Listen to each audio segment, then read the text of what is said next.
Dr. West, courage. What is it? And is courage contagious?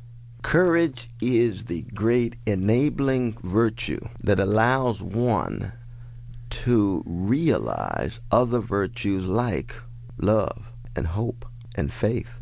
To have courage is to be willing to look unflinchingly at catastrophic circumstances and muster the will to overcome the fear, never to fully erase and eliminate the fear, but overcome the fear so that fear does not have the last word, or so that fear does not push one into conformity, complacency, or cowardice. Now, for me, in many ways, the opposite of courage is not simply cowardice, but it's even worse than that. It is indifference. And indifference to evil is more invidious than evil itself, precisely because indifference to evil is contagious. The great Abraham Joshua Heschel used to make this point in almost every text of his, and he's absolutely right.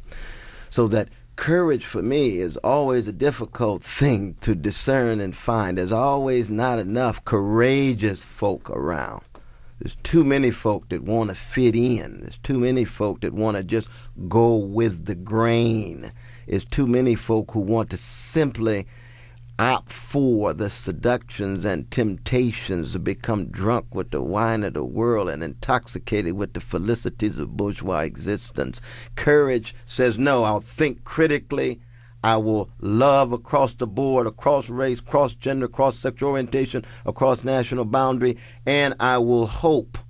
I will never allow despair to have the last word, but I will recognize that he or she who has never despaired has never lived, but never allow that despair to have the last word. Courage to think critically, courage to love, courage to hope. That, for me, sits at the very center of what the Socratic vocation and prophetic witness are all about. In Hope on a Tightrope, Doc, you write that one of the most courageous moments of American culture actually occurred in August of 1955. Yeah, my dear brother, that's when the precious Emmett Till was murdered by cowardly American terrorists, was killed by conformist white supremacists. And Moms Till decided not only to have the funeral on the south side of Chicago, but to keep his casket open so that all the world could see the underside of American democracy, so that the gut bucket Jim Crow Mississippi way of life that had subjected and pushed black folk against the wall by means of violence and horror could be exposed to the world. And when she stepped to that lectern, my brother, and looked over and saw that his head was 5 times the size of his ordinary head, tears flowing, her only son, his father fought in the U.S. Army. She looked out on the world and said, I don't have a minute to hate, and I'll pursue justice for the rest of my life. This was a moment of spiritual maturity. This was a moment of moral wisdom. This was a moral of courage that represented the best, not only of black people, not only of America, it represented the best of the human spirit.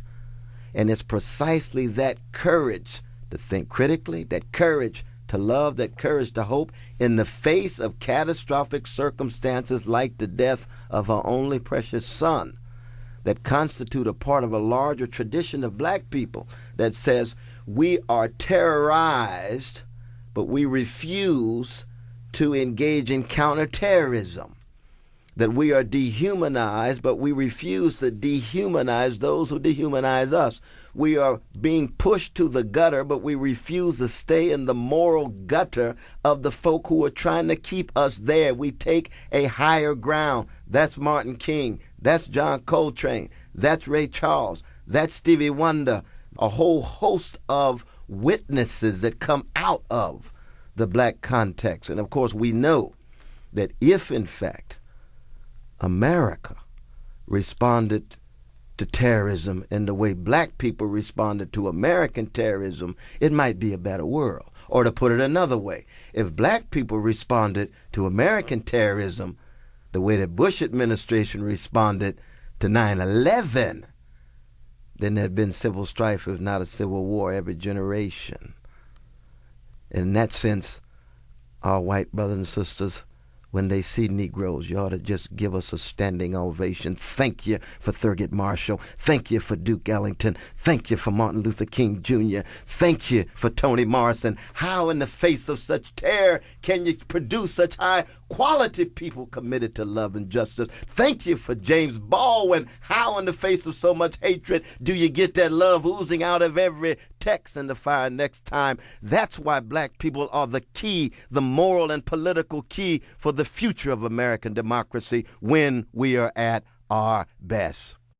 So I close where I began. Is courage contagious? You know, my dear brother, Immanuel Kant says on page 177 of the Critique of Pure Reason, examples are the go-kart of judgment. Bad examples, bad judgment. Great examples, great judgment. Courageous examples, courageous judgments. Courage is contagious.